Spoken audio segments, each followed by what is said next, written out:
আজকে আপনাদেরকে আমি দেখাতে চলেছি, বেশি কথা না বাড়িয়ে চলুন দেখে নেওয়া যাক আজকে আপনাদেরকে আমি কি দেখাতে চাচ্ছি। প্রতিটা দিনের মতো আজকেও চলে এসেছি কাজে এবং বড় ভাই মেশিনটি সেট করে নিয়ে বসে আছে।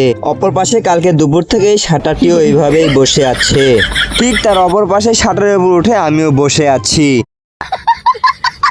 শান্তিমতো একটু বসে আছি, সেটারও উপায় নেই। কেন বললাম আপনারাই দেখে নিন। হুট করে আরেকটি শাটার ধরিয়ে দেওয়া হয়েছে, এই শাটারের কাজ এখনো সম্পূর্ণ না হতেই, তাই আর বসে থাকা হলো না। ভালোই হয়েছে, এতে আপনাদেরকে একটু দেখাতে পারবো প্রথম শাটারের কাজটি কিভাবে করানো হচ্ছে। আমি যেই শাটারটিতে বসেছিলাম এখন সেই শাটারের কাজ করানো হচ্ছে এবং সেই শাটারের কাজটি শেষ হয়ে যাওয়া মাত্রই দ্বিতীয় শাটারটি এখানে বসিয়ে নেওয়া হচ্ছে। এরই মাঝে হঠাৎই আকাশের দিকে তাকাতেই দেখি আকাশের এই অবস্থা।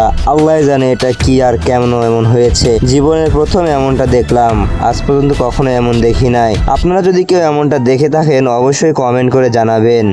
আকাশ এবং সূর্যের এই খেলা দেখতে দেখতে কখন যেন আমাদের এই 6টি শাটার ধূপ করে উঠে গিয়েছে। মজা করলাম, অনেক সময় ধরে একটি একটি করে শাটারগুলো ওঠানো হয়েছে, এখনো অনেকগুলো শাটার ওঠানো বাকি রয়েছে। সকাল থেকে দুপুর পর্যন্ত মাত্র এই কয়টি শাটার ওঠানো হয়েছে। দুপুরের খাবার দাবার শেষ করে এসে আমরা এখন দাঁড়িয়ে আছি, বসে আছি। কেন? এখানকার শাটার নাকি শেষ হয়ে গিয়েছিল, তো সেই শাটার অন্য এক স্থান থেকে নিয়ে আসা হচ্ছে। যে দেখতে পাচ্ছেন গাড়িটি চলে এসেছে, এইখান থেকে শাটার উঠিয়ে তারপর এখানে শাটার লাগানো হবে। এইভাবে কাজ করতে থাকলে আল্লাহ জানে কতদূর কি কাজ আগাবে এবং কয়দিনের মধ্যে শাটার ওঠার কাজ শেষ হবে কেমনে বলি ভাই।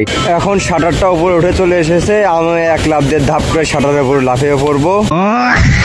শাটারটি রাখার পরে আমি সেখানে উঠে পড়েছি এবং শাটারটা সুন্দর করে লাগিয়ে নেওয়া হয়েছে। এর মধ্যে আরেকটি গুড নিউজ পেয়ে গেলাম। গুড নিউজটি হচ্ছে ক্রেন নষ্ট হয়ে গেছে।